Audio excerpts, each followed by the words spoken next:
Hey, it's Keith the Rockstar Richardson, and you're watching the Bare Knuckle Show with Brian Socia. The world's most exciting combat sport, Bare Knuckle Fighting Championship, presents BKFC 52, Friday, October 20th, with a world title fight. Watch as the man with the educated hands, Reggie Barnett, puts his title on the line against Keith Rockstar Richardson. Also, two undefeated warriors collide when the King of the Carolinas, Tony Soto, knuckles up with Kevin Croom. Watch it live on the BKFC app. Download it at bkfc.com.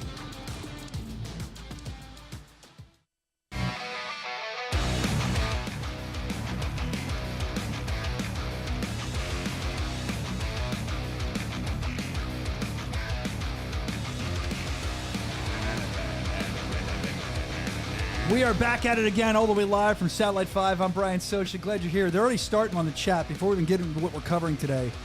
Robert Connor saying, how confused do you think Evan will be today about the Prospect UK address? You don't like how they're backwards. Remember you talk? Oh, yeah. Yeah, they're calling that back. Everyone's talking. They're excited. They're in the chat. We appreciate you guys being here. So much to get to as always today. We're going to be joined by Keith, the Rockstar Richardson. You saw him at the top of the program as he heads towards the world title shot against Reggie Barnett. That's coming up October 20th. Also on that show, the co-main event, he calls himself the King of the Carolinas. Tony Soto joins to check in ahead of his co-main event with Kevin Croom. We're going to talk about the BKFC Prospect Series rolling through the UK on October 14th and some advice from prospects from the last show. And also a recently added fight to BKFC 53 at Olympia. I don't think it's even on the website yet. We'll talk about that. We're excited to be at Olympia. That's going to be a really cool thing. Plus, there's a worldwide superstar talking about BKFC and a fight that he's looking forward to. We'll get into that. So much other BKFC birthdays. We're going to check what BKFC stars are just doing, what they've been doing to celebrate the holiday season, the fall season. And he's in the room with me today. Evan Zentar. How are you, Ev? Good. You're very laid back. Nice jacket. I complimented you earlier. Well, they can't see it because this was a last-minute plan, and the camera's dead. So I didn't know that. We're charging it at the moment. Okay. So Well, I'll see you guys in about 20 minutes. Yeah. You'll get very happy. You're going to be very excited in about 20 minutes when you can see Evan's beautiful face. A little bit of static here in the studio before we get started I want to talk about. They told me not to talk about it, but I'm going to. Do you see this visualization of me being Rambo behind me? I don't think that's offensive. I feel like you guys might have thought that. I didn't mean it to be offensive. I mean it as we're here to defend. We're here to help the good guys like Rambo would. But we were worried that maybe people wouldn't see it that way. Yeah, I'm not touching that one. All right. Well, just know that we're on the side of the good guys. That's what it was meant for. It's up for interpretation if you want, but that's where we're at. I say keep it up. Brandon, you're going to keep that up the whole show, right? Because they were trying to get me to take it down. Yeah. All right, good. So that's a good thing. Let's continue on to what we're doing today. We appreciate it. And what are you laughing at? Why are you laughing? It's gone. Come on, really? You know what? I don't have time to deal with this. All right. Anyway, that's fine. Leave that up. I can always look foolish. That's what I do the best. You haven't laughed like a little girl. It changed. So a lot of stuff to get into, like I said today, and we're excited to see Keith coming up. The Bare Knuckle email address, we like when you send stuff in. The Bare Knuckle Show at gmail.com. Make me come over there and snatch you up off that couch. Is that early? It's time for mail call.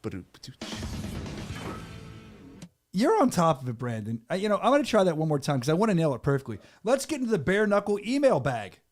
Don't make me come over there and snatch you up off that couch. It's time for mail call.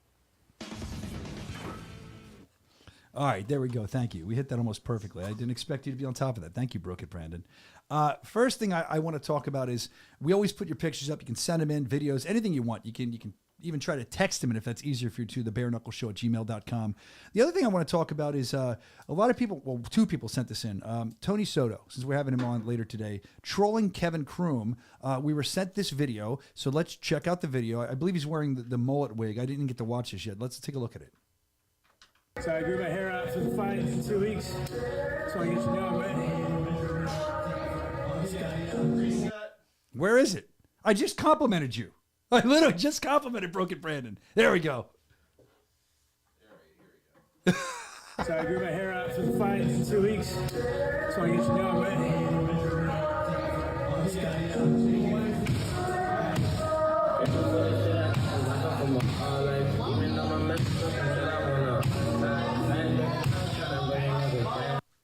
I can't really hear what he's saying, but it seems like he's making fun of Kevin Krum, obviously with the wig and all. And, he's ready to go. So Tony likes to have a good time with his opponents. I haven't seen Kevin too active on social media yet, so I'm curious if he's going to answer these things. I really don't know. I do know that another guy who was punching a wall, this was also sent in because people were like, this guy's knuckles must be the toughest knuckles in bare knuckle fighting championship. He wasn't punching a pad. He was punching a wooden wall, like just pure wood. Let's look at Brian Duran, what he was doing. The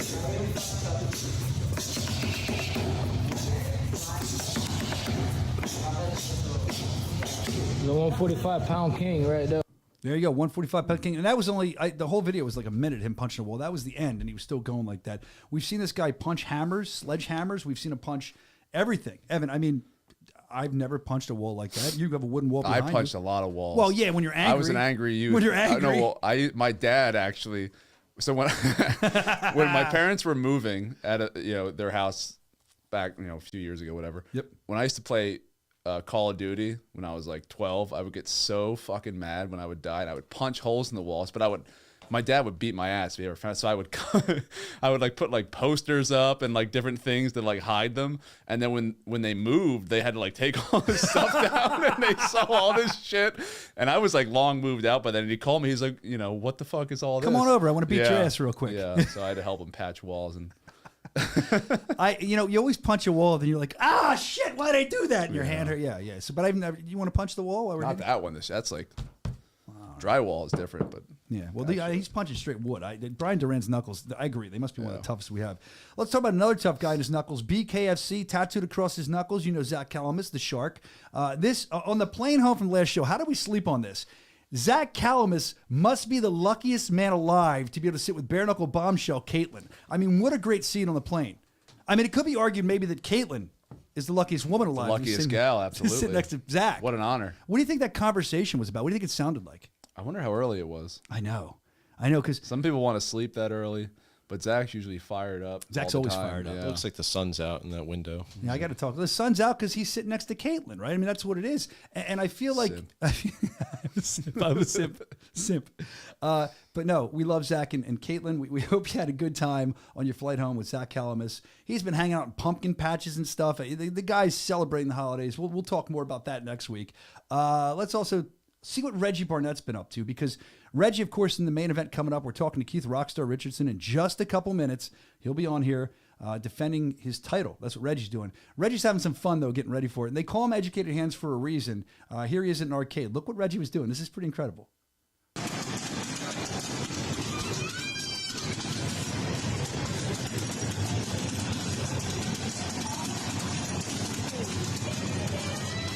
What is that? I don't know. Arcade game. A punch game? Looks like some kind of panda in there. I thought it was punching. I thought it was drumming. It looks like some kind of panda game. If you know, I don't know what that is, but all I know is I wouldn't want to be those pads if Reggie's hitting him. He was hitting quick, and I don't want to get hit by Reggie. Coming to the arcade with your kids and then smash the pads, Reggie's right? Punching all the shit. That's what he's doing. He's getting ready. He's drawing attention to Bare Knuckle Fighting Championship at his main event. Yeah, of course. But yeah, Reggie, I probably couldn't do that without punching. So kudos to you. Zach Calamus in the chat, I'm seeing on Instagram, he's saying you guys are hilarious because, him and Caitlin are hanging out, Let's see what else we have here. Reggie, we're excited to see you fight. Hopefully get you on the show soon. Oh, this is interesting. This comes from Mission Accomplished, the Mike and Mish show, friends to this show. They recently decided to do, I guess it got talked about in their show. They posted this, a shave your beard fight. I'd be down for this. If this actually can happen, I love this. The loser of this match must shave their beard. I always like stakes added to a match. I love it. This is similar to what we're going to talk about later. H.D. Davis saying he'll donate his whole purse if he loses to Kai Stewart, if they end up fighting. And I think Kai might do the same thing. So we'll talk more about that. But I love when the stakes get a little higher.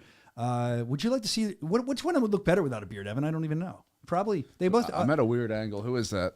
You got, Bobby Taylor, and is that Angel Core? Yeah. So which one? I think Angel Core has a tight I think fade. Bobby's always had a beard. Yeah, it'd be weird to see him without one. I don't know. Tight fade. Anyway, who do you think's going to win that fight? Let us know in the chat. We always like talking to you there. Oh, Robert says it's Kung Fu Panda blocking game, martial arts game. That's what Reggie was hitting. Cool. Yeah, I don't know. I don't. I stopped at. You're not allowed near arcades, right? I love arcades, but I know what you're getting at. You're a sick individual. But I actually used to. I think I stopped. I might have bought a PlayStation 2, but Sega Genesis was my jam. Pong, that was a good video game system. God, as well. you're old. Pong. I played that. That was like Pong. If you know Pong in the chat, man, give me a thumbs up. Hit that love button for Pong. You say Pong weird. Pong. Pong. Pong. Pong. Pong. Pong. I think that's a Delco versus a Southern Brandon, New Jersey. how do you say Pong in Delco accent? That's where we're from. He's very good at the I don't need Pong. Well, he's from Jersey like me. We say Ong. He makes fun. He makes fun of us though, man. Well, Delco. The way we speak here. Yeah, you got use guys in What's your up? Eagles. Boo my age is joined in the Birds. chat. What's up, champ? Former champ. Is he going to get another shot? We'll see with him. I'm excited for that. I think so. I think that could come too, and I think a lot of people would be excited about that. Yeah. Maybe an announcement coming. I don't know much, but love to see him back in the mix. We got Arnold Adams and I are like this. And so let's see. Keith should be calling. Is he in the virtual green room yet? Yes, sir. Oh, He's here. phenomenal! Right on time. Keith too. is my man. Look at that, showing up military right on man. time. He There he is. is. We're going to talk about that. Keith. There he is. Keith, let's start off with this. I talked to you about this the other day. You wear this cowboy hat, and where'd you go? There you are. You wear this I got confused. You wear this cowboy hat, and if Evan tried to wear a cowboy hat, I'm speaking for you, or if I tried, we look like dipshits. You actually make it look great. How do we make it look good like you? I can't figure out how people wear it and make it look good. I think Yeah, I'd look and good. it's something that just started after the Albuquerque fight. We're out in Albuquerque. A couple of my cornermen went out. They all came back with cowboy hats. Like, Keith, you wear this cowboy hat. Like, if you wear a cowboy hat when you go out, I'll buy it for you. I was like, say less. It was a vibe. Like, kind of set the whole tone, and I hadn't really taken it off very much since. That's great. Well, it looks great on you, man. Kudos to you. Maybe we'll find one that looks good. Maybe if we get legalized in Texas, Evan and I can go cowboy hat shopping. Yeah. And we'll figure that'd be a very manly thing to do. Two guys going cowboy shopping, right? Yeah. Cowboy hat shopping. You Evan will want the assless chaps probably. No question. So listen, a lot of stuff with you. We're gonna get your fight in a minute, but I didn't know this. Evan mentioned it, and we talked a while ago about this. You're a military man, Marines, correct? Yep, United States Marine Corps. Wow. So when were you in, and how long were you in for? Thank you, by the way. I was in from 2002 to 2007. I did about, I extended to finish my last tour with my guys. While I was in, I spent all told about 2.5 years in the Middle East. Wow. Couple of the toughest war zones, like, you can imagine. Well, I was infantryman, so I was doing the real deal. Of seeing a lot of combat. I'm sure you did. You mentioned that movie American Sniper. You were involved in that, or you were there for that. You mentioned that. Is that correct? Yeah, like when we were in Ramadi, we were operating the same time as Chris. We were operating in the same AO with the SEAL teams there. Chris Kyle's SEAL team, like guys like Jocko, like they shared turf with us. We helped them with some insertions, extractions, stuff like that. Some QRF support. Wow. So it was pretty intense. That's kind of how I got. That's kind of actually how I got into MMA and combat sports. When I got out of Marine Corps, I was having a lot of PTSD issues. I started going into a dark place, and then as soon as I started, as soon as I found a home in combat sports, it kind of became my therapy. Yeah, we're glad to have you here, and I'm glad that that's helped you a lot. And thank you for your service. I always like to thank our vets. We appreciate that. And man, you've sold a lot of stuff, it sounds like. So again, thank you. That's all I can say. We appreciate it. I know everyone, dude, they're watching on Instagram and everywhere. So hit that love button for my boy, man, for helping defend our country. We really appreciate it. Yeah. You deserve that. Been blown up more times than I can count. Really? You were around that when that was going on? You were really in the thick of things. Oh yeah. No, I've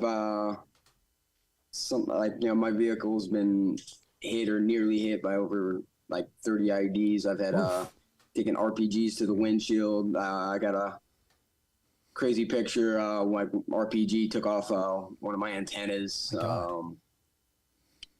So yeah, I've seen a little shit. Yeah, a lot. Yeah, thank you. Thanks for talking about this. I probably wouldn't have existed. Thank God you're still here with us. We appreciate you. We're excited about your main event coming up too. Reggie Barnett, Educated Hands. So the thing that I want to talk about with that though is, I noticed that in MMA, a majority of your wins, they were kind of coming by submission. And I wasn't sure when you first came here how you were going to do here. And then we see how you're doing here. I mean, you're doing great stuff. You're undefeated. And now you're going for a world title. Would you say you've kind of fallen in love with BKFC? Did you kind of want to test the waters first? Or did you know this was going to be for you? I definitely fallen in love with the sport. It's definitely allowed me to show how well-rounded my game is. It's allowed me to really showcase the hands. Even when a lot of those submission victories, if you watch them closely, you'll see we start out on the feet, and they usually will be the first ones to try to grab me or clinch me or even shoot on me, and then I'll turn it around and it'll just end on the ground. But it usually started because they were uncomfortable on the feet. I think got great movement, great power in my hands. Now I'm finally getting to showcase that. Thanks to BKFC. That's right, man. We're glad to have you. Now, we're seeing some of your fights. So your first few fights, I want to talk about them and your journey to a world title shot. So you had, 2 first-round knockouts. That's insane. And you had a dominant decision. We could arguably fight of the year, you and Scoggins. Let's just talk about it. Give me a couple sentences each fight, maybe what you've learned or what you think, kind of what led you to this journey to be in the main event and go for a world title. Where's your head at right now? First fight, that was a perfect fight to set the tone. Talked a little bit about everything that I was going through before that fight. I lost my father about 2 weeks before the fight. I had his memorial service the week before the fight. So it was kind of the whole camp was me taking care of him and training. That epic brawl, that dog fight that we had was it was the perfect fight at the time because it allowed me just to, empty the tanks, empty all the emotions, put everything out there and just, fight through the pain and the emotions. It was exactly what I needed. After the fight, I just started bawling in the cool down room. And it just kind of let me get everything out. And then pretty much after that, I was done. I got most of my bumps and bruises and shots to the face out of the way. And then I got 2 first round finishes. Really let me showcase the power that I bring to the table. Even there hasn't been anybody in there yet that hasn't at least hit their butt once. When we've gotten in there. Yeah, you definitely have power. I don't see you not going straight after Reggie. I mean, you're going to rush him, I would guess. Is that the game plan, to just be who you are? Have you changed anything? How's he going to deal with you? Yeah, I want to hit my opponent more than I want to not get hit. I'm not a point fighter. To me, the fight, you should always be looking to finish the fight. Else, did you really win the fight? I want to end the fight. If it doesn't end, it's just because we're both dogs and you refuse to go down. Not that I'm an untactical brawler, by no means. I think even when you watch the Scoggins fight, you can see the skill that was involved in that fight. It was just that we were so. We both had great ability to switch, great movement, so it kind of canceled everything out. When skill is even and everything, in motion cancels everything out, then you just got to rely on freaking beating the shit out of each other and being dogs. That's right. And I think the fans love that about you, and they know you can go to that level. Now, the other thing I know is you're probably sitting there now. That's your gym that you're sitting in, right?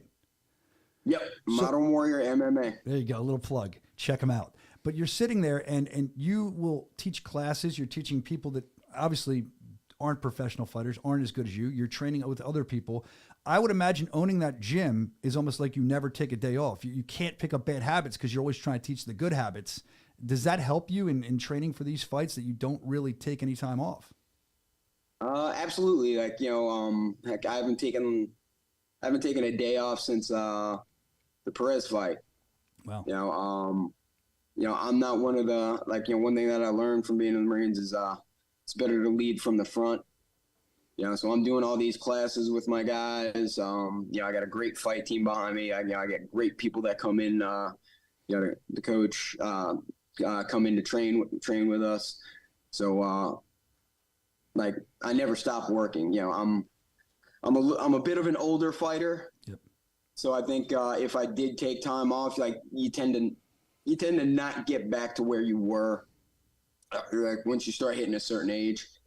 But if you just keep pushing, keep driving, sky's the limit. That's why I'm having the best years of my career now. Yeah, we're watching him unfold, man. And now the other thing I'm looking at here is Reggie, if you see it on paper, ranked number 3 pound-for-pound fighter in the world. Has that entered your mind? Have you thought about that? Are you excited for a test? Do you think it's going to be a test? Where are you at with that? I'm excited for a test. I got into the sport to see how great I can truly be. I'm not here trying to pick on weak game. I want the best. I want Reggie at his best. I want to know that when I win that belt, I earned it 100%. There was no extenuating circumstances, no excuses. I was the better fighter. That's why I got into this. I've said I don't really tend to call people out. But, he held the belt. He's the top of the division. If I want to be the best, I got to take him down. This is a sport where you eat what you kill. It's nothing personal to me. You can be the nicest guy on the planet or you can be an asshole.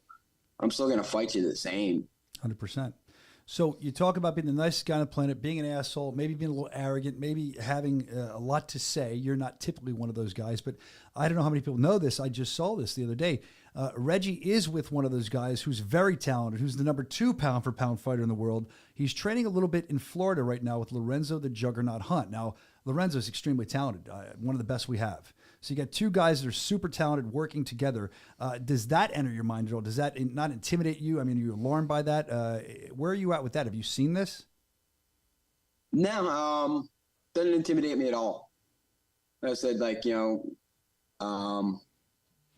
before MMA fights and bare knuckle fights, I was doing gun fights.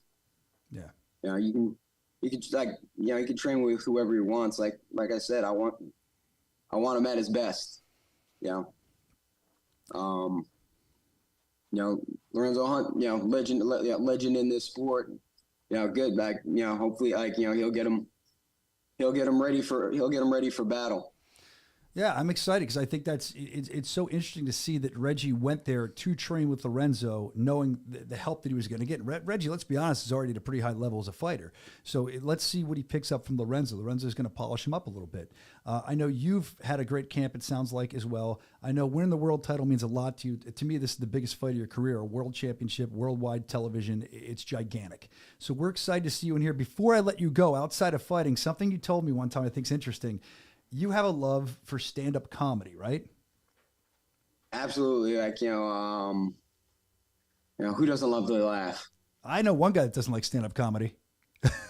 Evan, you don't like it, do you? No. Evan's always like, I hate stand-up comedy. I'm like, it's great. But there's a couple I like, though. Who do you like? I like Ari Shaffir. You know Ari Shaffir? Keith? And Shane Gillis. Yeah. Is Oh Shane my Gillis, God, we just yeah. talked about Shane Gillis. Yeah, Shane Gillis the other day. Keith and I were talking about Shane Gillis. Yeah. So apparently you're writing some stand-up comedy to do it. You haven't done it yet. What's the prognosis on that? How long do you think till you get up on stage and give it a shot? I don't know, but yeah, I'm definitely I definitely at least want to do an open mic or something like that, give it a shot, it's definitely not an easy time to be doing stand up, just because cancel culture being what it is, but that's starting to fade though. That's starting to fade though. You're seeing comedians that I think so. Like I think people are ready to just laugh, and like people realize that stuff like comedy and stuff like that has always been a combiner, like, you know, 100%. It always brought people together, like, you know, where we can joke, laugh, and like discuss each other's differences, like, you know, and have fun with it, like, you know, like that's kind of closer to like the gym atmosphere and stuff like that. Like that's why I think that's why like guys like Sean Strickland are even allowed to exist right now. So give me a, before we let you go, give me a, have you been to any recent shows? Give me your favorite comedians. I'm curious. I think people might want to check them out. You give some recommendations. Yeah, Shane Gillis is definitely one of my favorite ones to watch. I've seen Bert Kreischer a couple of times. Guy that takes his shirt off. What is he? Machine. Yeah. The Machine. Yeah. There's a Netflix movie you were telling me about that now, right? The Machine. Yeah. Did you know I've that? seen Bert Kreischer. Just last week I went and saw what's his name? I don't know. Do you know, Evan? What's his name? That whole crew. It's like Mark Norman. Mark Norman. Yeah. I mean, Mark Norman's really good.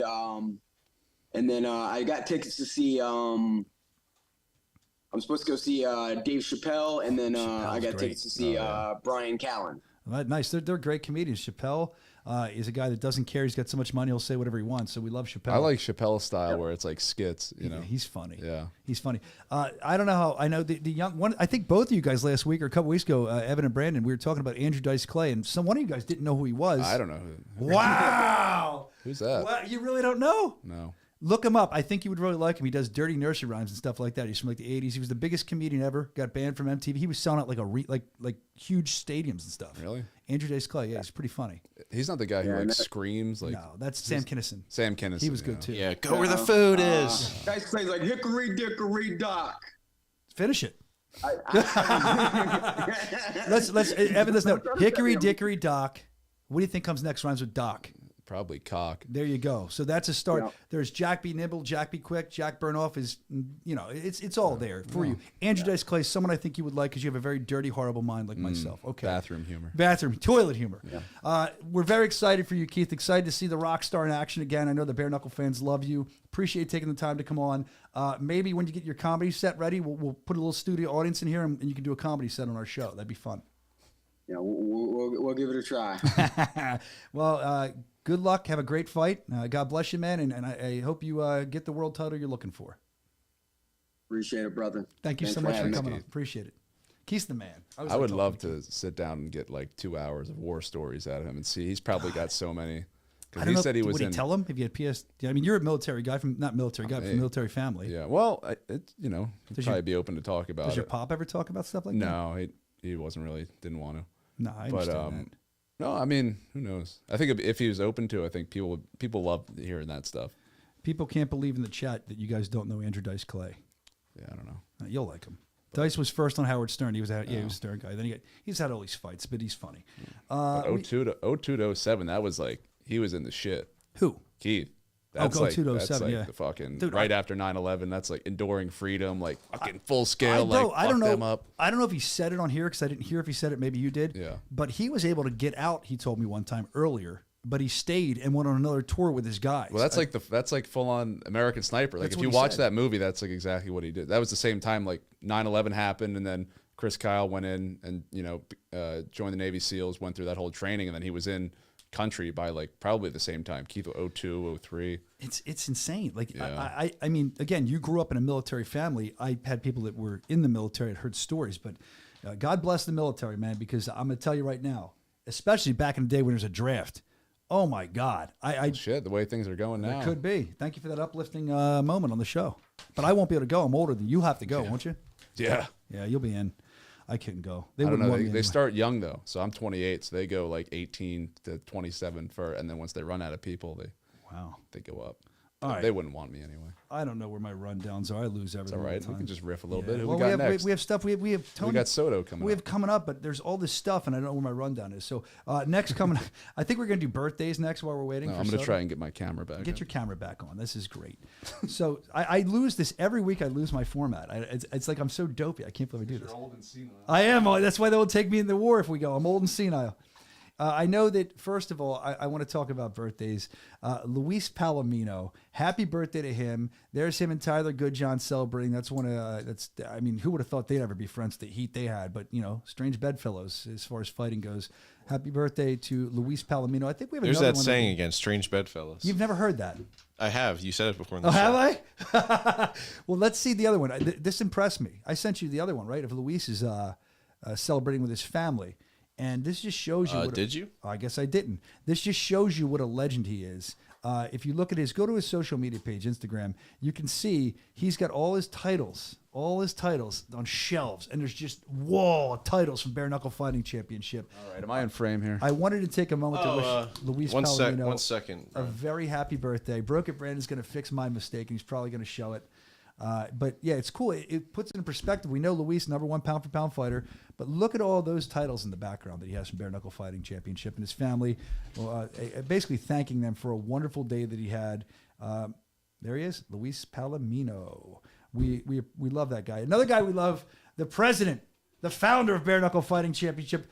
I knew it was his birthday last week. We didn't say it, but gosh, I think every person on the roster in Bare Knuckle Fighting Championship, I know they're celebrating him, but they were trying to get in with the boss. They're all posting pictures. Happy birthday, my brother. Happy birthday, boss man. And I'm happy for Dave. Did you post your picture, Evan? No. I didn't either. All the guys that work closely with him didn't post Fuck their no. pictures. But happy birthday. Yeah, Let's see. I don't know. 76 or something? I thought he was Yeah. 65. I wasn't Yeah. sure. Maybe 6. I think I always say flipped the numbers. The AARP magazine yeah. coming in the mail here. I don't know how that is. Well, did you see I see in the kitchen there's the vitamin counter Sunday to Saturday. Somebody got all the just big goes to horse pills in yeah, there. man, what's going on there? Arthritis is setting in. I also want to talk about, we talked about this at the top of the show. This is huge for Bare Knuckle Fighting Championship. You know that Shaq is a huge fan. He shows up to the shows. But Shaq recently put some stuff on Instagram. I want to talk about this last week. Check out this post from Shaq, basically showing that he's a fan of Bare Knuckle Fighting Championship, showing that he's a fan of H.D. Davis. Shaq, I think it's cool because anytime Shaq talks, people listen. That's going to help us. But then he's talking about Kai Stewart and H.D. Davis and how he's a fan of H.D. Davis. He wants to see that title shot coming up. I thought that was super cool. I'm sure I didn't send it to you because it's not popping up on the screen. It's right here. Oh, okay. There it is. So I was scrolling. There's H.D. Davis. Now, this is on Shaq's Instagram to build the Kai Stewart fight. I don't know if you're going to see it with the lower third down there, but as you scroll up, you can kind of see that he's a fan of H.D. Davis. The champ is ready for another fight. The champ is here, and he can't wait to see the fight. So that's a fight Shaq wants to see. I know H.D. Davis recently had his cast cut off. He's ready to go. He's rearing to go. He's got to be stoked to see that. Imagine waking up, you just see it's Shaq. like Shaq posted a video. Do you know when about I it. actually saw that? I saw that, and because I flew home from Denver. Sit up here. I got on 12:05 flight. I was home by 5:30. When I landed, Took the red eye, huh? yeah. When I landed, I had the red eyes because of my drinking though on the flight. You know that. Yeah. But We know. But no, I was impressed by that. I'm like, wow. All right, Shaq's posting about this fight. So it's a fight Shaq wants to see. We appreciate the support, Shaq, and it's just so cool that he's so into what we're doing. He's calling for a fight that he wants to see because he's a fan. So we'll see. Are we going to see H.D. Davis? Are we going to see Kai? Or I should say Kai, the champion, H.D. Davis. Will we? I want to see it. I mean, I think we could. And like I said, he got that. I saw it. He got that cast sold off. He's going like this. So H.D. Davis is ready, and Kai and H.D. have gone back and forth a couple times. We'll see where this leads. I'm excited to see.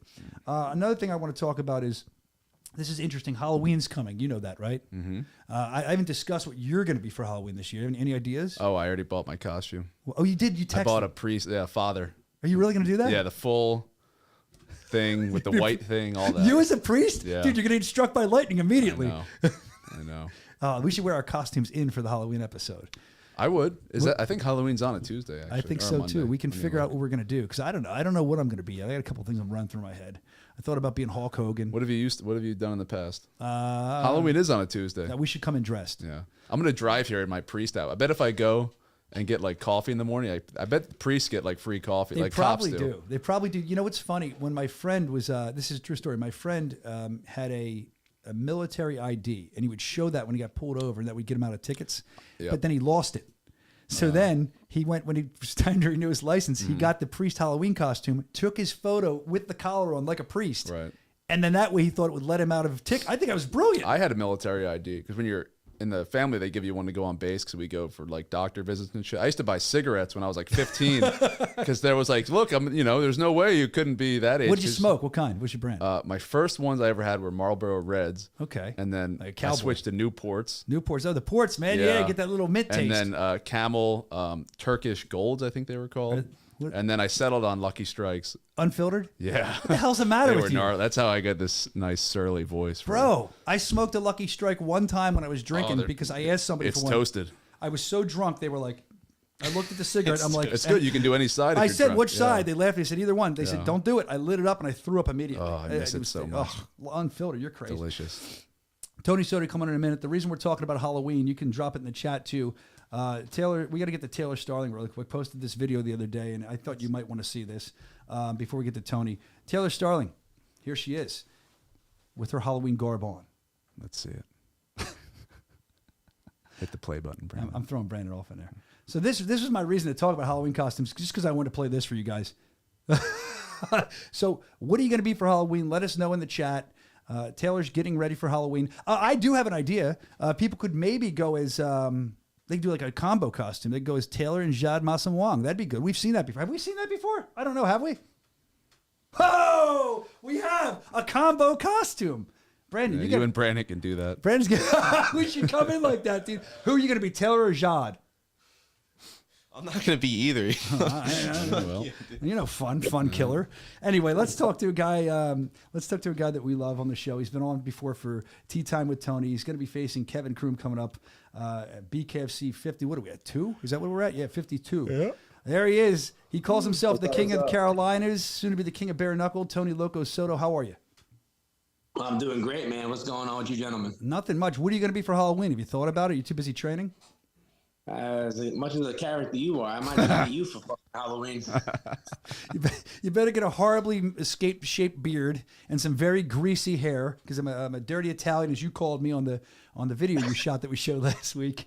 Evan said he's going to be a priest. I can't see that. Father. Father. Yes. Father. My father. Much different. Father Soto. Well, that'd be scary too. So, I was thinking of a couple of things. I wanted to be like Gomez Adams, but I don't know. I'm thinking I'm the caught between some crosshairs over here. I might be Nacho Libre. I don't know. We're doing some funny things over here. I thought you mentioned the other day when I asked you this that you're going to go out with a mullet with a black eye and a beat up face as Kevin Kroom. Didn't you mention that to me?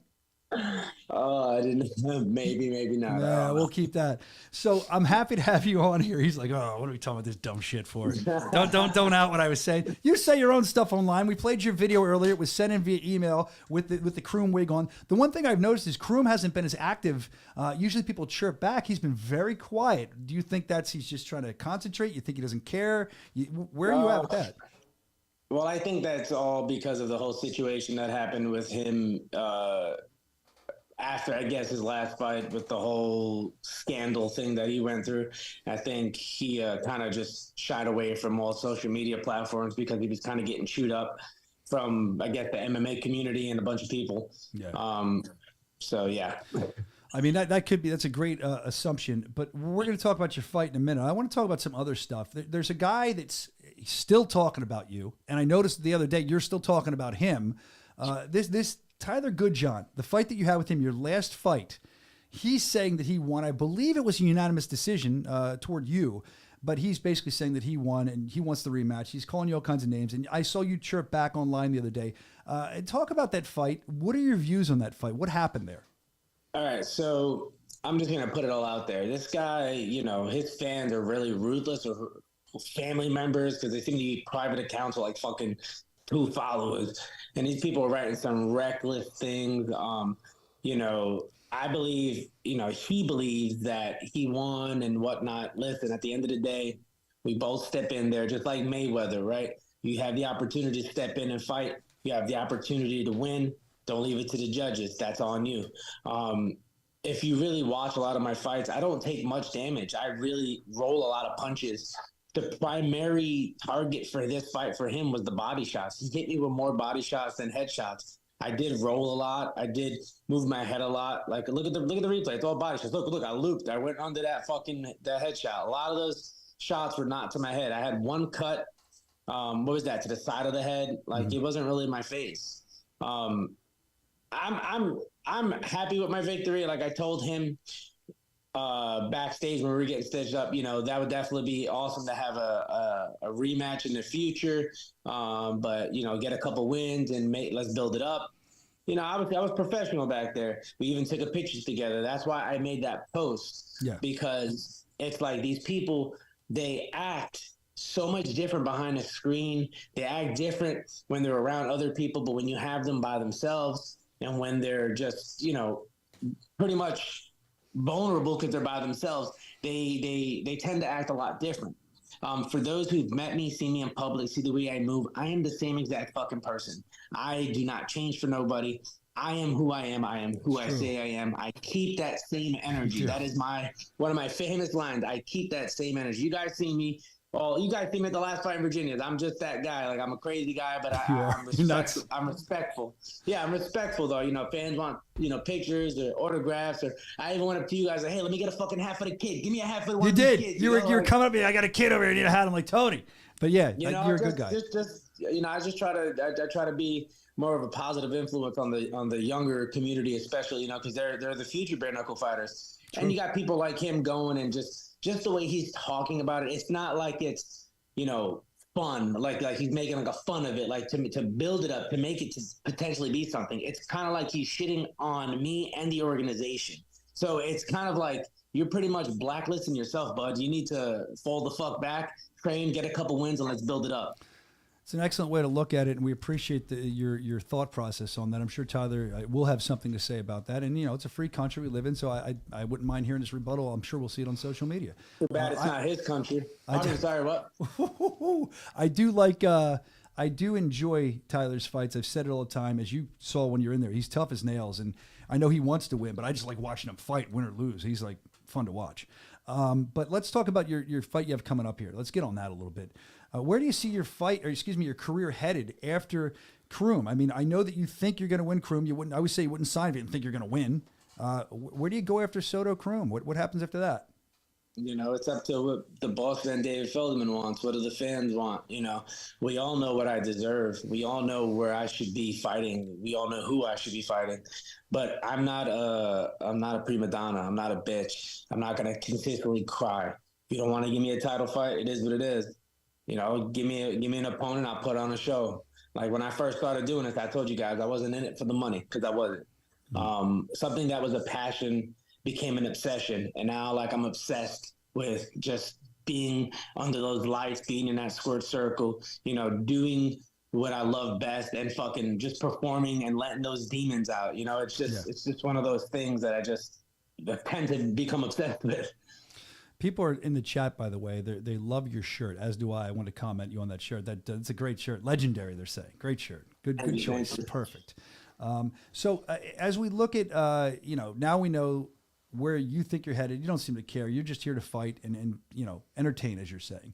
But the thing I look at, you've had a lot more fights. 5-0 now, undefeated, going for 6-0. Mm-hmm. Kroom hasn't had as much experience in there. And I always ask this question because that's important.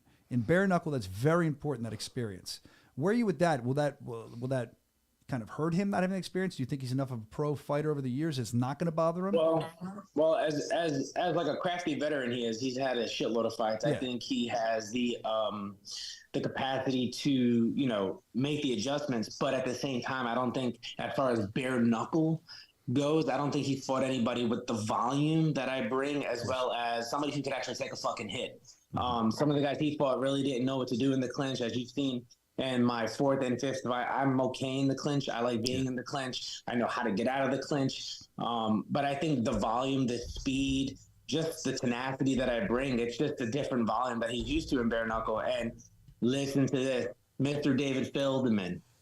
The cardio is spectacular. So please pay attention. You're working on that cardio. Good. I know why you're delivering that message. We did see. But even still, if you look at my fight, yes, I was gassed. Yes, I was tired, but the volume was still there. I was still punching, never stopped. Well, we're going to see what happens with Kevin Kroom. We're looking forward to it. When you look at Kroom's past opponents, we were talking about he had less time in the squared circle than you. I mean, are they game opponents? Another question. We always like to kind of survey who he's fought. In your estimation, when you look at these and you study these tapes, are these guys that are as good as Tony Soto? To be honest, I'm not really a cocky person. I'm a very confident person, and I feel like the people that he fought against are nowhere near my level. I think as far as skill-wise, I've even leveled up for this camp. I mean, I'm better now than I was the last fight due to the fact I've switched teams. I got a better team. I got a great camp. I got a fucking coach that actually pays attention to me. Yeah. We've switched our training now from the morning to the nighttime so I can get acclimated to fighting at night instead of my training being done at 9 o'clock in the morning and then I'm fucking sitting with my bowls in my hand all day, you know? Each their own. What a picture in my mind. Thank you for that picture, Tony, of you sitting with your balls in your hand all day. I don't want to have that picture in my mind. They're nice. They're nice. They're nice. Because that's where Kroom's going to be looking up. He's going to have a fucking bird's eye view. He's going to be looking up at those things. Make sure you use the lawnmower then. You got to, make sure you're all trimmed up for him, right? So no, I got to leave a bonsai tree, bro. What's the matter with you? So, Evan's taking off his headphones. He's ready to leave the room. Sticky. Oh, they're sticky. Are they sticky? Yeah, I don't know who wore these last. Travis Thompson. That loco juice. Oh, man. All right. Don't want to hear about the loco juice. What I do want to do is, before we let you go in a minute here, we did this with Chris Lytle. It was kind of fun. I think you have a lot of personality, so we're going to do the lightning round. This has nothing to do with fighting. Oh. This is just questions, random dumb questions we're going to ask you, and I'm going to look for answers, okay? Evan, you can participate if you'd like. I have my own questions. Oh, go ahead. Ask your question. Well, I just want to, you were a professional skateboarder. Yep. You're from, that started when you were living in New York? Yeah. Tell us about that, because that's interesting shit. So I competed, so I started when I was like fucking 8 years old. I traveled skateboarding. I actually won which was a free flow do tour in 07 at Altet Skate Park, which put me on the free flow tour in 07, which I competed at, in Portland, Oregon at the Vans Invitational for the free flow tour. And I was there with like Ryan Sheckler, when he was young, Paul Rodriguez, Nigel Houston, Greg Lutzka, wow. Jeremy Rogers. The names go on. I can keep going. And, it was a beautiful time. I consistently competed in New York City. I skated in pro contests. I played high in New York. I was just like a BKFC. You got your fans and you got your haters. And I think in New York, when it came to skating, I had more haters than anything because I had that mentality. If you didn't like me, I'd just fuck you up. Skateboarding was it was the biggest part of my life. It still is to this day. I'll still skate, but it kept me out of trouble. It taught me how to be tough. It taught me how to overcome adversity. It was just, and I can compare skateboarding to BKFC as far as that feeling of being free. Yeah. Because when that ref says toe that line, that's your time to be free. That's your time to express your art. Just like skating, when you're in a competition, bro. But at the time, I did smoke weed, so I smoke a little weed. I get in the ramps and I'll be in the fucking zone, bro. But yeah. Let me ask you a serious question. Did you ever do that before training? That's what I was gonna. No, not that. Not smoke before. I don't smoke. I haven't burned in almost 9 years, almost about 8.5, 9 years, but. That shit. If I try that shit now, I probably have a panic. So the shit nowadays, you'd be fucking on a different planet. Let me ask you though, when you went back to skating when you weren't smoking, was that a different experience? Do you like it better? Do you wish you could go back to where you were? What's the difference between doing it high or not? Well, the thing about it is, it wasn't always being stoned, but I would always just say high. That sounds like a crackhead. But yeah, when I was stoned, it was more of just zoning out. Now my way to zone out, I found my own zen. I put my music on. I just to do it, it ain't the same because my skill level isn't as high as it used to be, but it still has that sense of freedom.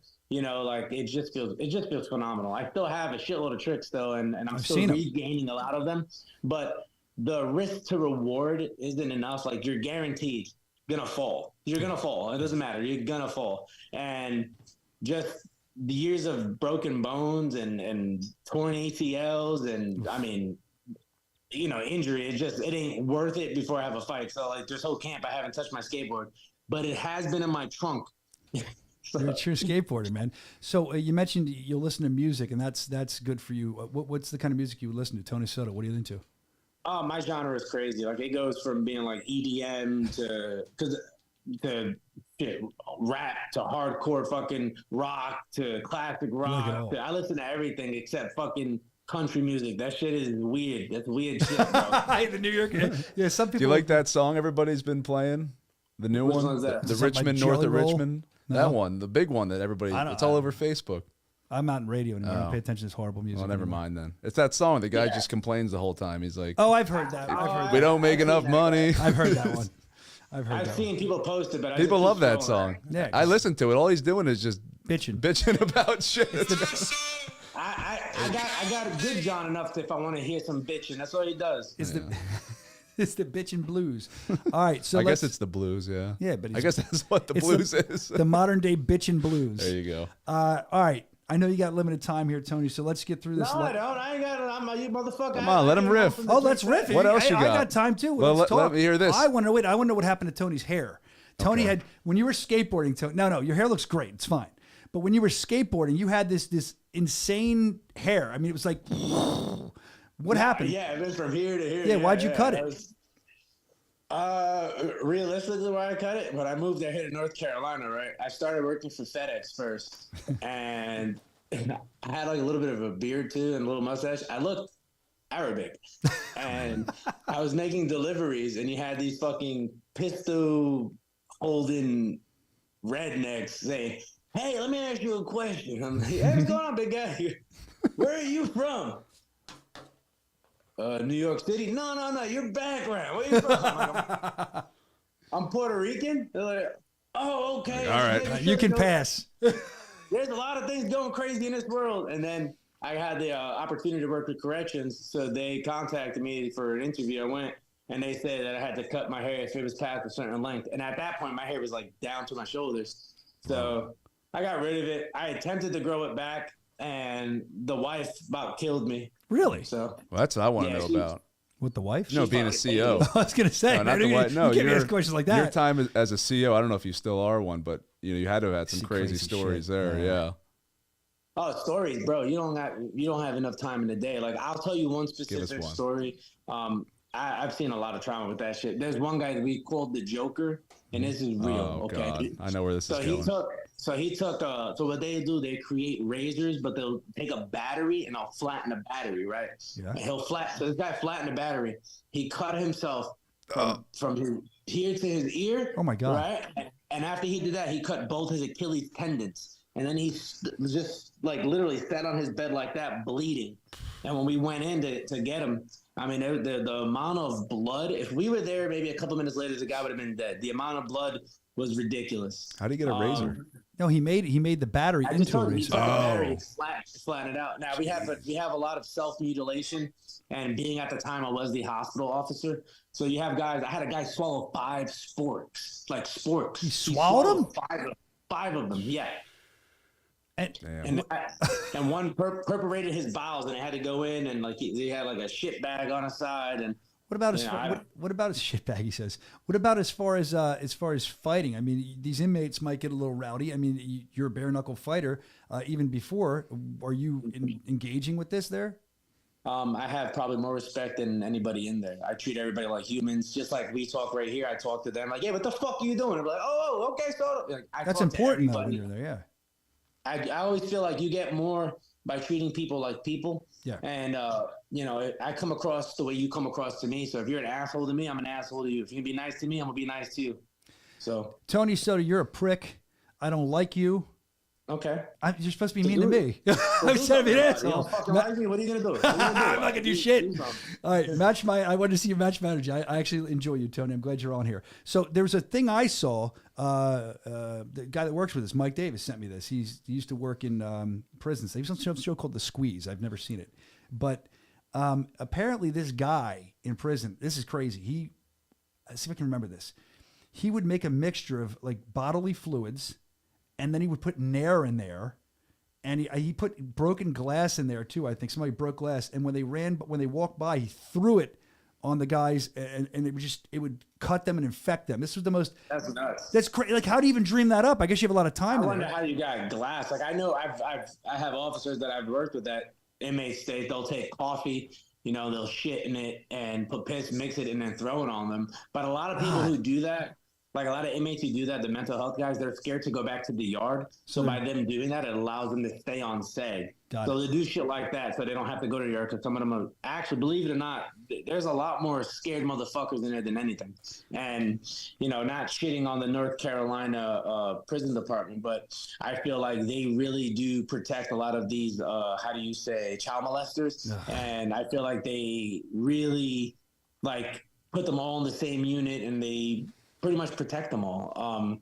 They're a very protected class inside the prison system, and it's sad to say that you can get caught with a brick of cocaine, but you can get caught with a child, and yet you get less time being with a child than a brick of cocaine. That's it makes terrible. no sense to me. That's terrible. That's because they're getting their asses beat as soon as they walk in there if they're not protected. Nope. No. I mean, if they're not protected, I'm saying.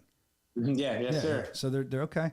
Well, we're learning a lot today from Tony Soto, from prison to skateboarding to his fight with Kroom to his fight with Tyler. We've uncovered a lot here. I know you like to cook too. We always see. I don't know how you. I don't know how you even make weight. Yeah, he sent me something the other day. Do you have like a Pinterest? I feel like there should be a Tony Soto Pinterest with his recipes on it or something. My original passion before after skateboarding, I was gonna go to a culinary school on a yacht and learn how to cook I was gonna learn how to cook on cruises. I was gonna try to be a cruise ship chef, but it didn't work out for me due to the fact that I've had kids relatively young, and I had to do what I had to do to make money quick, and that was going to be a process. Yeah, well, I mean, you're here now. You have such an interesting thing to uncover. We'll have you back on again too, even after the fight, because we were doing, if you're new to the show, Tea Time with Tony, where you'd come on and just spout off. You're very good at that, and it usually is very entertaining. So I'm sure we'll have you back on again soon. I wish you a lot of luck. Congratulations on the co-main event. Thanks for taking the time, Tony. We appreciate you, man. Listen, I'm going to tell you before I go. Sure. If you got to hit them, you hit them hard. And it's not about how hard you can hit. It's about how hard you can be hit and keep pushing forward. Keep that shit in mind. That's Rocky Balboa. But no, don't go yet, because you got something better. Why didn't you say the other thing you said the other day to me? What the hell was it? You were. Oh, fucker. I freestyle you all just this spout. Shit. Because he was saying that he drops bombs and bang moms, and you were like, what'd you say? Get hit with these fists? What'd you say? I'm going to hit him with these slugs. He's going to be laying with the bugs. There you go. There you go, man. By the way, big shout out to Tim Elliott, one of my sponsors for this upcoming fight. All right, Tim, shout out to you. Thank you for sponsoring Tony, and that way the fans can continuously see what he's going to do. We look forward to it. Evan, is that good for you? We can catch up with Tony another time? Yeah. Did you have some questions you wanted to ask? Did you have a list of? Yeah, I feel bad. We can get another minute? What the fuck you feel bad? Because my producer in my ear is telling me. Listen, the people want to learn. You're making that up. Bullshit. I'm looking. Brandon's doing the wrap it up fingers. That's what I mean. There. That's why I'm not doing that. Tony, we want to know about Tony. I do too. The floor is yours. Tony, please. I'm watching you, Brandon. I'll see you next week, motherfucker. Yeah, see, thank you for that message. Yo, he's making this shit up. All right? Here's the problem. I'll tell you right now. Why Here's would the I make it problem. up? Listen. You did radio for so long, and you're so used He's to being wrapping me up. you're so Don't blame used to this on being me. stuck in a 15-minute little format. We can sit here for hours. No, back to you. No, this guy is. Put this on me. How they throw blame on All everybody? right, well, let's just move on. Let's here. Now he wants to move on from you, Tony. Yeah, we're gonna move on from this. I want to talk to you, Tony. Evan obviously doesn't. My hair's not red. You treat me like a redheaded stepchild over here. What the fuck is going on? All right, here's your lightning I round. love redheads. My daughter's a redhead. You sick bastard. Don't say things like that. You don't love your daughter? Yeah, but you said it in a nut. I'm married to a redhead. redhead. That is true. That is true. All right, we'll let that one God slide. bless. Yeah. Oof. Wow. Okay. You're telling me. All right. So listen. We're gonna. You guys. All right. Ask the lightning questions. round. I already know the answer to the first one because I've dealt with you as far as going back and forth to schedule things over the years. Talking or texting? What are you more into? What do you like better? No talking. Really? Oh yeah, because you do. Yeah. You call on Facebook. You don't really. I know Evan's a texter. Because when you text, I can't get any emotion out of that. I know. When I call Evan, if I don't text him, he's always nice enough. But when I call him, I'll be like, "Oh wait." I know he's gonna go. What do you want? Hello. He wants to text. You always call me at the most inconvenient time. I time it. All right. Favorite day of the week, Tony. What's your favorite day of the week? My favorite day of the week is Wednesday. Why? Hump day? No, yeah, but no. My favorite. The reason why Wednesday is because you already made it halfway through and you're looking forward to the weekend. So yeah, halfway day, hump day. Let's talk about your favorite city in the U.S. besides the one you live in. I already know the answer, but go ahead and say it in your accent.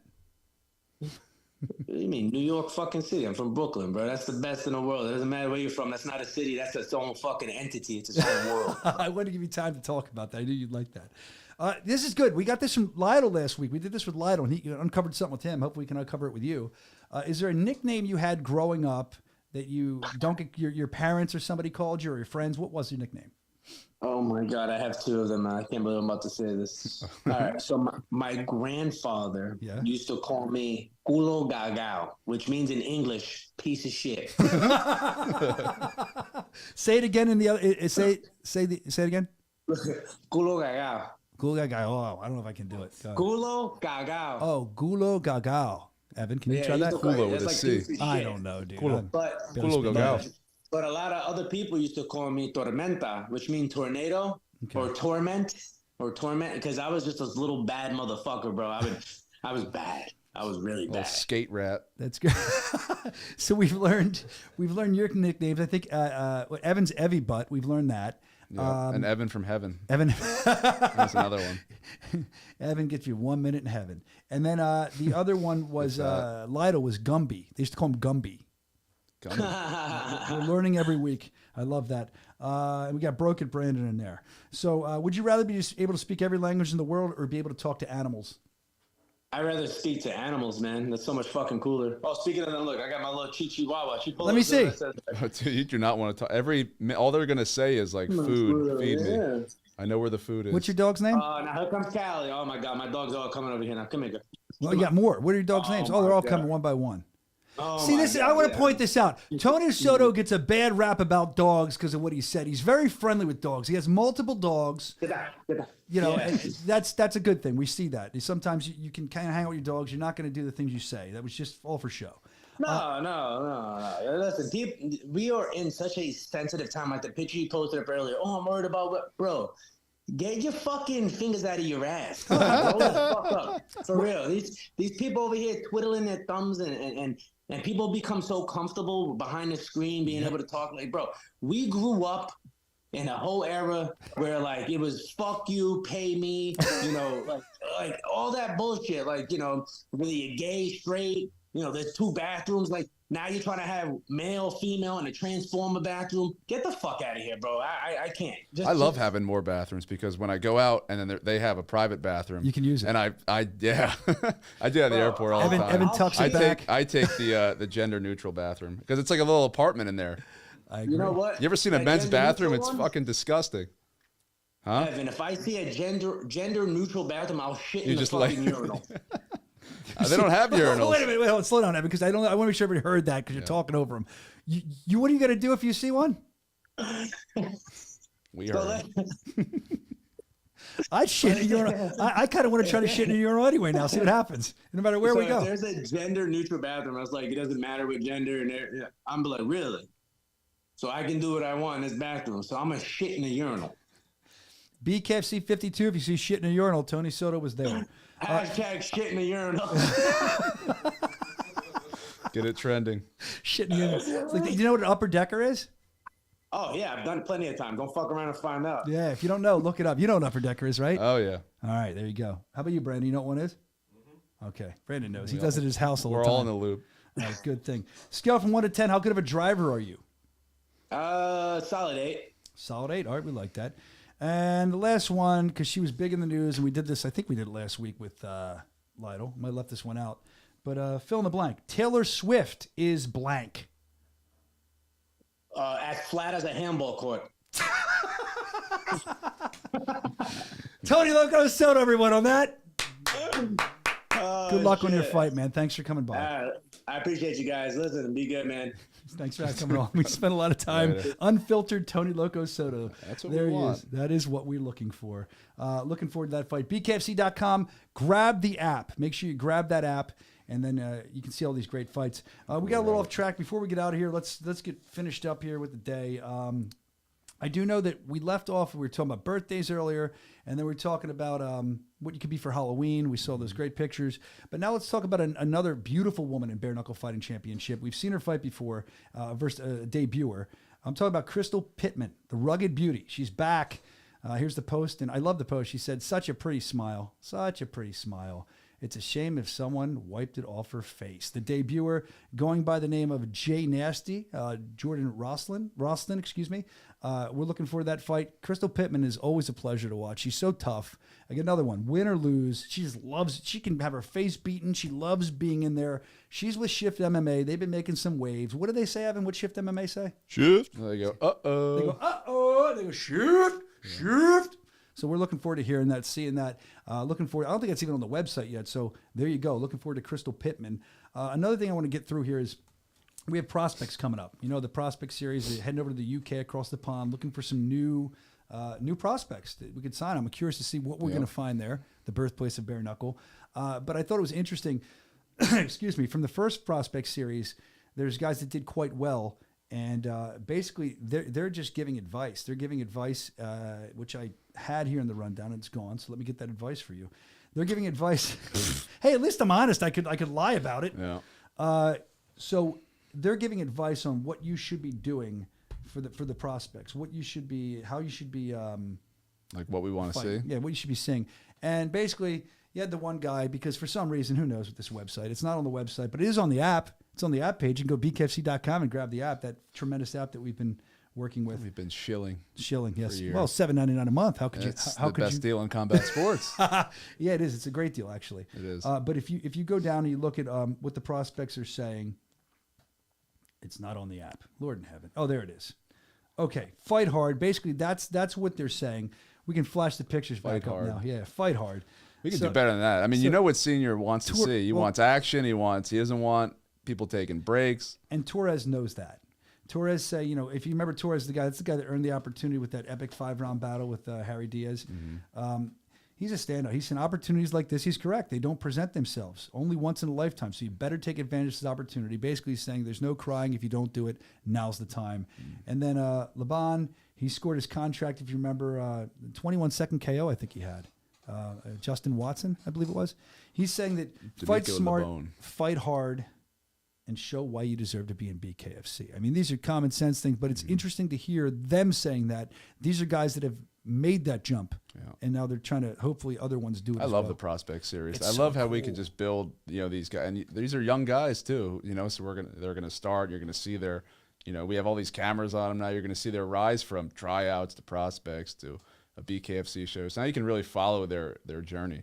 100%. And I'm looking forward to that because, as I've said a bunch of times, we've talked about this, that you got a guy like Lorenzo Hunt who we found at tryouts. Well, not only that, you can follow him from tryouts, prospects, everything. We have it all covered now, and I think we've done a great job at doing that because you're going to get to know these fighters. I think that it's been done very well, the prospect series, the little bit I've seen of it.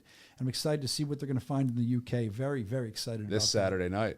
It is. BKFC.com. Grab the app. Make sure you get involved with that because you want to see. There it is. The date's all screwed up for you, Evan. You okay with that date yet? Saturday. Yeah, they do that too in UK. They do the dates backwards. I know that bothers you. You've brought that up before. People they call soccer football. You stupid. They do everything backwards. Yeah. Drive backwards. We've been part of that. I almost got killed there. Let's move on to something else that I thought was very interesting. I saw this online. Actually, you know what? Let's back up because I forgot. We have a. What do we have? No, we can do that later. Let's do this one. This is more interesting. Okay. Christine Faria, Beck Rawlings. A lot of people chirping they want to see that rematch. I have a feeling we could see it.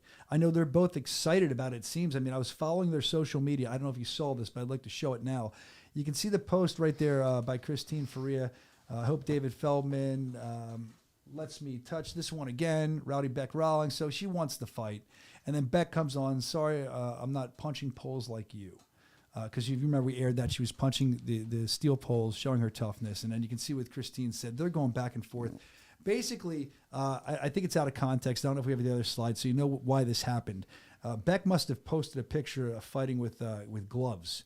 And Christine, there it is. And then, Christine took exception to that. Basically, you shouldn't be worried about gloves. You're going to fight bare knuckle, hopefully again against me. That's a fight I want to see. I think the fans want to see it too. I know we have some big cards coming up. I'd love to see it on those cards. but I don't know if it's signed. I don't know if it's going to be sealed. I don't know if it's going to be delivered, but I know it's something I want to see. Hit that like button, hit that love button if that's something you want to see. Let us know in the chat, because I know Nate watches this.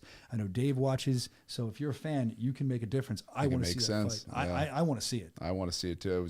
They were really getting into it before it was stopped. Like, Beck found her stride in that fight, I think, and she was starting to lay it on her, and I think she earned a rematch because it was a doctor stoppage. So I'm looking forward to it. I really hope we can get that going, the rematch. Yeah. But obviously they're looking forward to it too. And I think Christine, I believe, if I can remember when I read it, because I didn't read it out loud up there, in the comment section, she said something like, I think it was your overhand right or something. Basically, she got hit with it, and you might want to put some more power on that, because it wasn't nearly as bad as you think it would be. So, Christine, the Misfit, is always ready. Finding problem. I mean, people. I don't know who would want to fight her at this point. I commend Beck for wanting to fight her, because Christine's a terror, man. I know. Oof. Oof. She is so as I good. said, I've been punched in the stomach at like half speed by her, and that shit hurts. Yeah. All right, let's talk about what else we have coming up before we get out of here. Calendar of events. I don't know if you have this queued up, Brandon, because I don't know if... Yeah, there you go. Of course, he's on top of you. Of course, we have the Prospect Series UK. We were talking about that. That's coming up this Saturday. Looking forward to that. We had both Keith and Tony on ahead of BKFC 52, October 20th. You can see that as well. A lot of stuff going on with Bare Knuckle Fighting Championship. That's for October. Then if we move into November, you can see, I mean, look at this. Jam-packed. You got the Olympia, which is huge. We were there last year, both Evan and I. And the Olympia...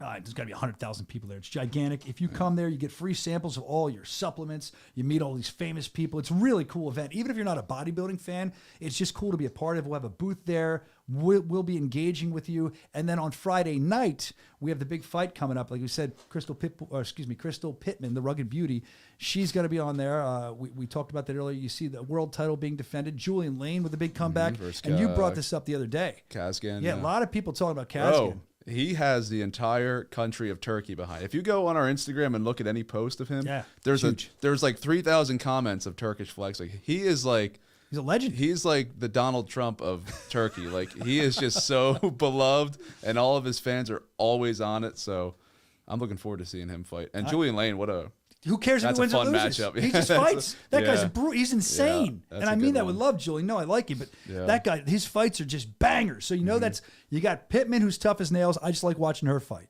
You got Julian Lane. I love watching him fight. Yeah. And then you got the main event for the world title and so much more. It's all happening. Flash that graphic up Olympia. Again. Yeah, let's look at all these. I mean, basically, if you subscribe today, you need to do like 2 months, basically. So what's that? $14, and you're getting...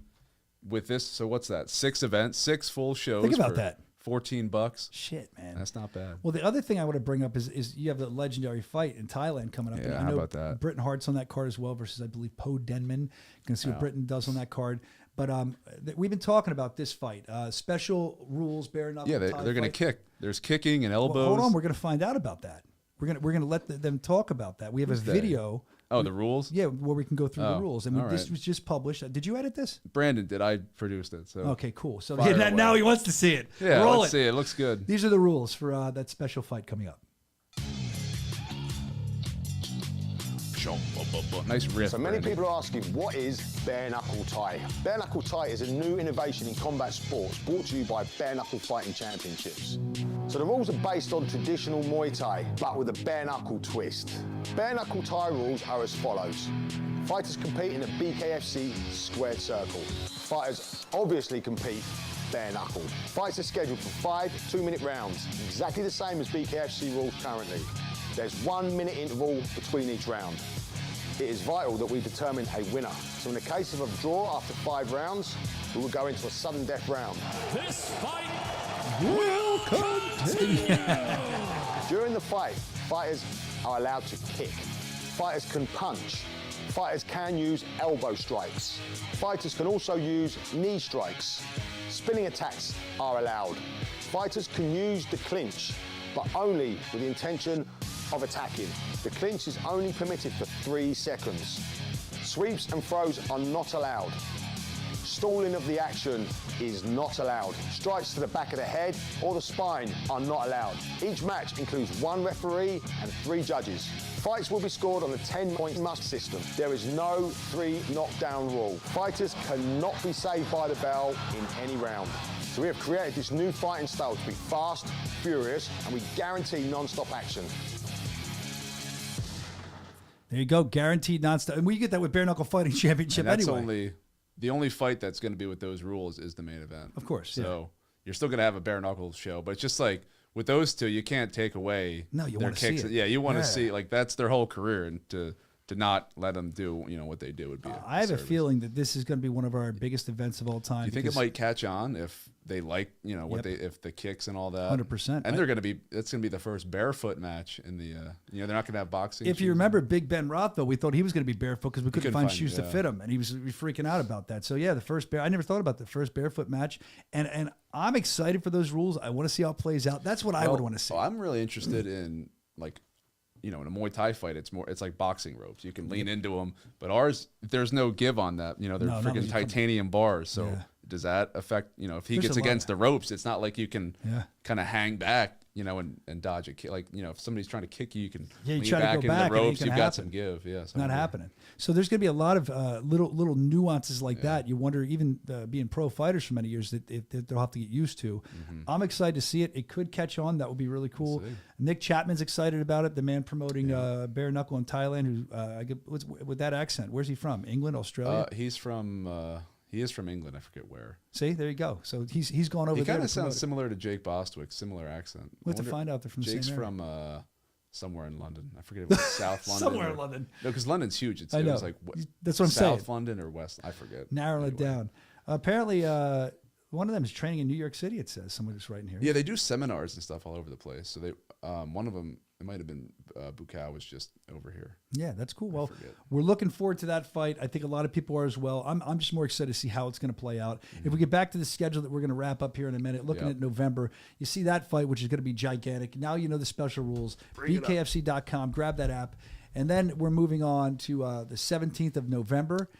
BKFC 54, Bulgaria. This is going to be huge. From what I understand, the tickets are selling very well. Yeah, it's like almost sold out already, and we're a month out. People, the people of Bulgaria are fired up. Yeah, they love fighting over there, and I'm excited to see where that's going to go. That's going to be a fun one to watch. Oh yeah. And then you look at after that. I love this fight. BKFC 55. Me too. Danny Christie versus Jared Warren. That's a fight. I mean, Jared has so much power. Danny's a legend.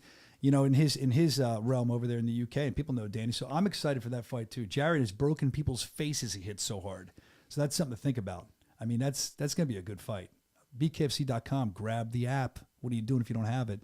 What do you think about the Jared Warren Christie fight? I love it. I mean, I've been excited to see Danny come back. Yeah, Danny's good. I mean, in his debut, he fought Terry Brazier, and that was that crazy, bloody knockout at 27. So I think it's fucking awesome, and I can't wait. I'm excited for it too.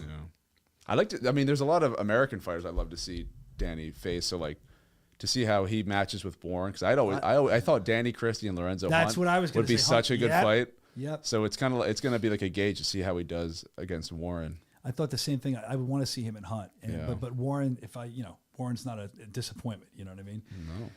No. All right. Well, there you go. That's what we have coming up. BKFC.com. Grab that app. Next week will be Fight Week, I believe. Next week. Yeah, we'll be right back out here again. We'll have some more great guests. We'll have more great fun.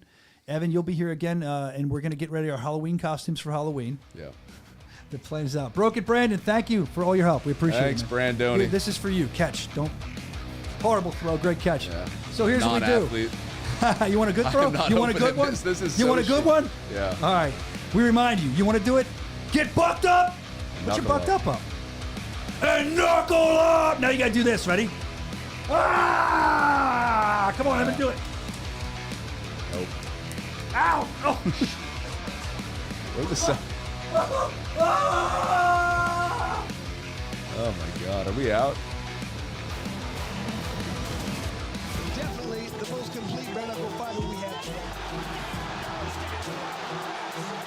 He is arguably the best pound-for-pound fighter in BKFC.